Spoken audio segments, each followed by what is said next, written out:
Ms. Wolf, thank you for being back. Thank you so much, Stephen. I'm really happy to be here. This bill in California now that would force public colleges, I think, what is it, SB? I have it here somewhere. One moment. I don't know. There's a bill in California. I don't know the exact name, and people will fact check me on it. There's a bill that will force public colleges, universities to provide abortion pills up to 10 weeks afterward. Wait, no. Are you pro-life or pro-choice? No, I'm pro-life. Right. But I would love for you to express your views on abortion, because I've heard you express them. I've seen you write about them.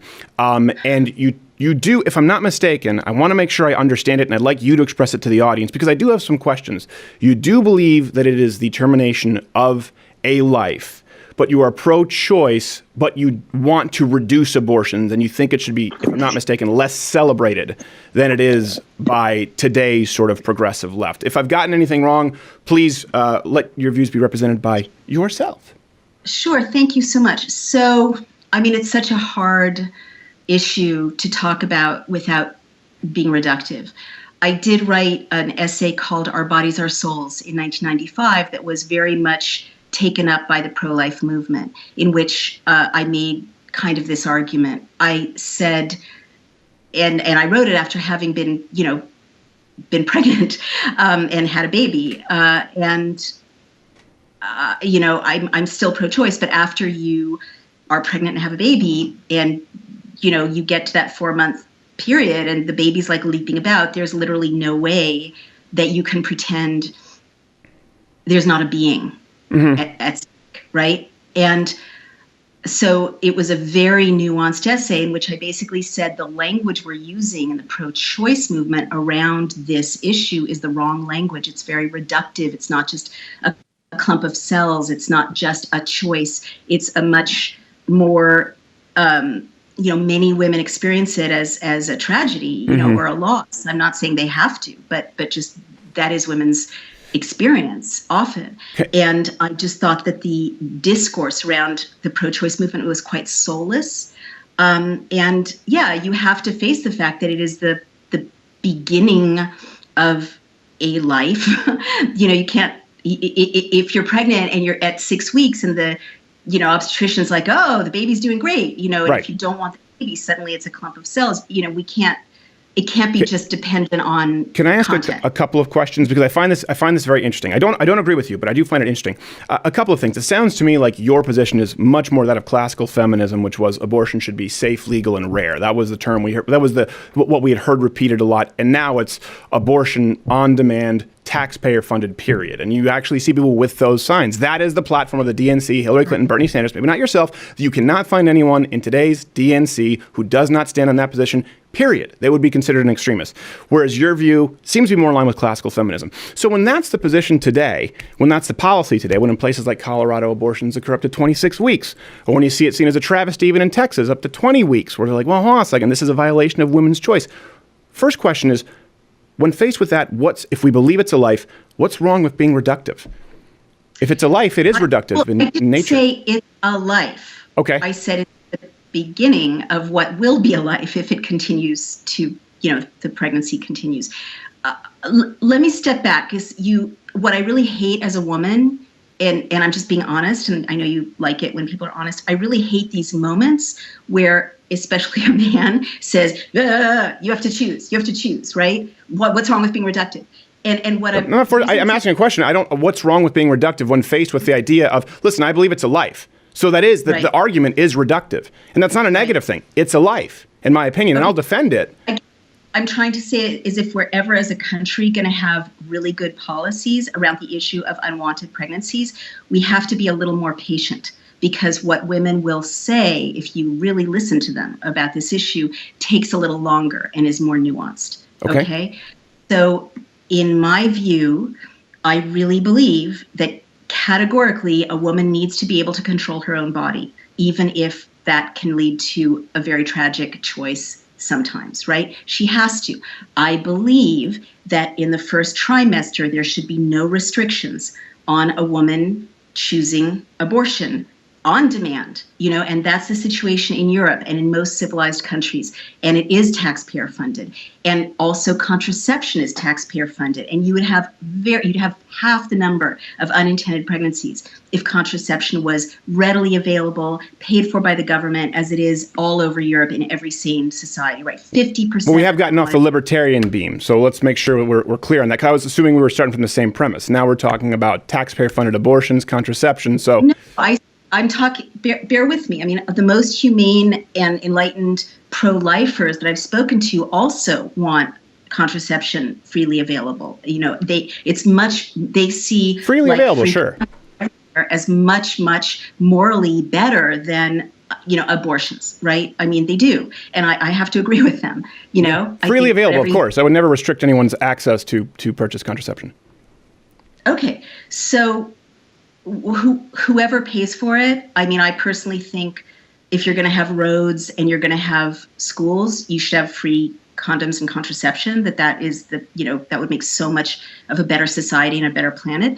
But whatever, leaving that aside, in Europe, after the first trimester, it's much more difficult to get an abortion. And so they don't have the passionate emotional wars that we have here over second trimester abortions, right?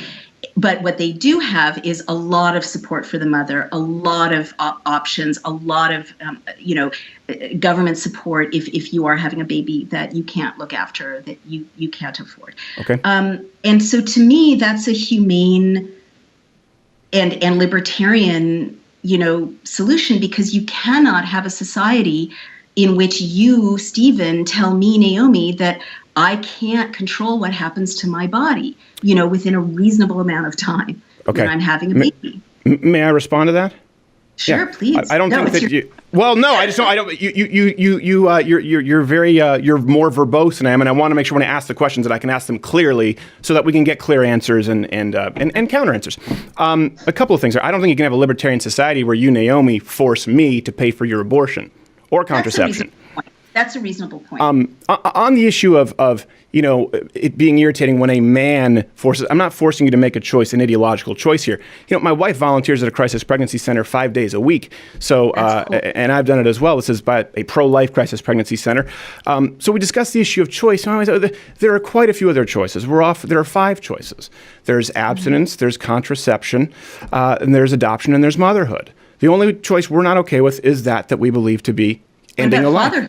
Well, of course, we're talking about in the case of the mother, because you mentioned it's frustrating when a man explains. So I'm talking about from a mother's perspective. I absolutely think that we should be encouraging young men to be fathers and stop being deadbeats. I think that every child would benefit tremendously from having both a positive role model of a mother and a father. On that, I'm sure we can agree. Totally agree. So the question comes back to then, at that point, we talk about nuance. It is reductive if you believe it's a life. So my question, I guess, then becomes, I appreciate that you want this to be more rare. I appreciate that you don't celebrate abortion as many people do today, and you understand that. But I don't think that it's intellectually as tenable a position as the radical left who believe taxpayer-funded on demand, period, unless you really clearly define when is it a life? And that's the one thing that I don't understand. I don't necessarily, maybe I'm just not informed on your argument. When do you believe it constitutes a life? Well, I guess I don't have a simple answer for you. I mean, Catholicism, with no disrespect to Catholicism, has really, made this an either-or conversation. I'm Jewish, and in the Jewish tradition, you have 40 days before it is a life, and that's true in Japan as well. There are a lot of cultures in which you have 40 days before that's considered even a fetus, and having been pregnant twice, I can say that in the first 40 days, whether it's nature, whether it's maternal instinct, I'm glad I never had to, but I could have terminated, what was happening in the first 40 days. And after that, I couldn't, and that's a very subjective answer. But I do absolutely believe that, the first trimester, especially, if women really were supported in finding out after they missed their first menstrual cycle that they were pregnant, then they could have, terminations in the first 6 weeks. And that is by far the least. I'm not saying it's a great thing, Sure. but it is not the same as killing a baby in my view as a mother. It's not. Well, most women don't even notice necessarily that they're pregnant within the first 40 days. Right.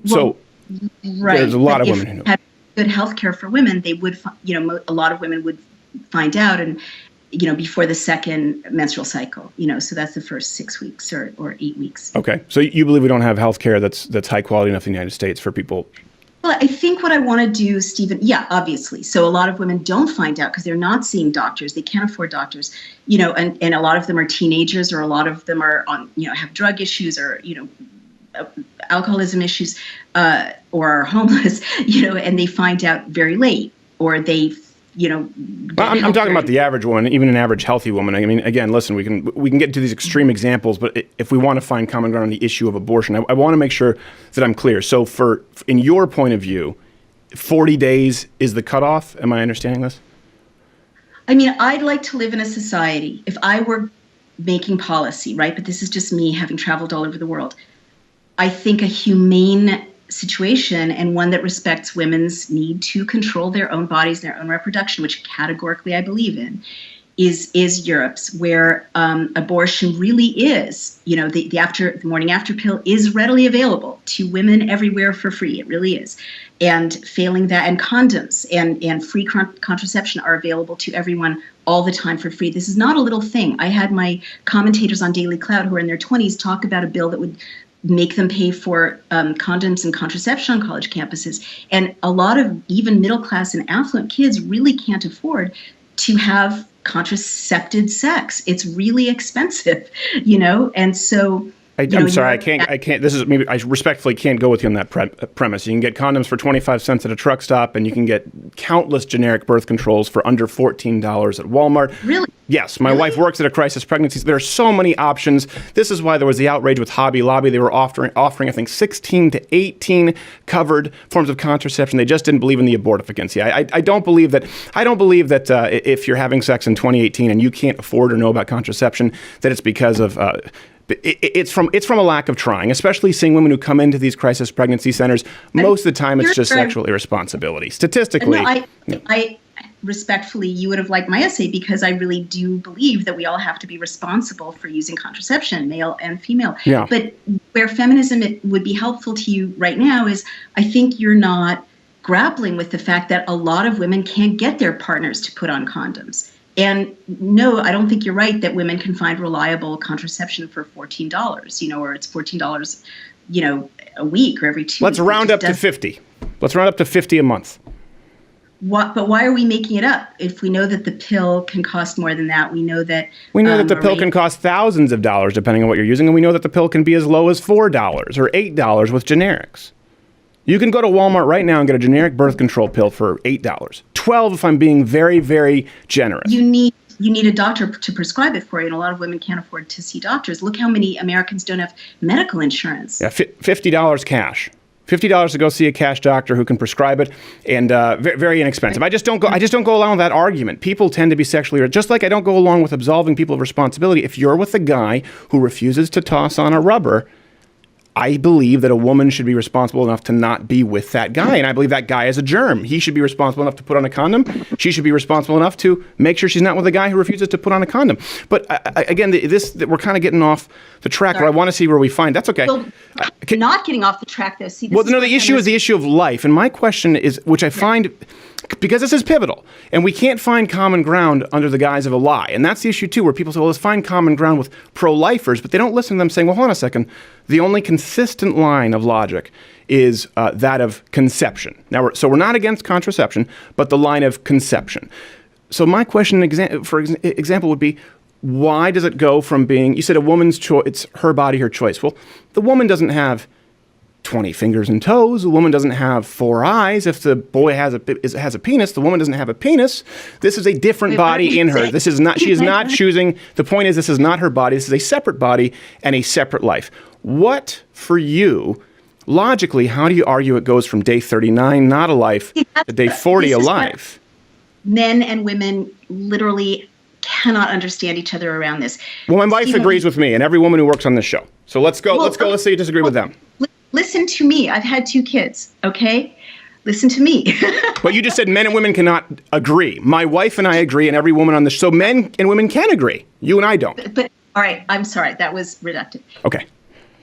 A fetus is both a separate being and part of your body. And you if you've never experienced it, you cannot understand that. It is not separate from your body. It isn't. And if it's not the right time for you to have a baby, and if you lived in a humane society where you could terminate that pregnancy before it's really a fetus, there are many, many circumstances in which that women have to be free to make that choice. It doesn't live in a spaceship. It doesn't live without, using the mother's body as its environment, as its host. This is something we have to grapple with. Well, then why does day 40 matter at all? Sorry? Then this is why I say that I understand your middle ground is a more intellectually, I believe, untenable position than even the most radical feminist who believes until it comes out of the womb. If you use the argument that it is a part of your body, it is not a separate life, it is not a separate being. It is also a separate life and it's a part of your body. It's an and sentence. Then what matters with day 40? This is the logic why is there a cutoff then?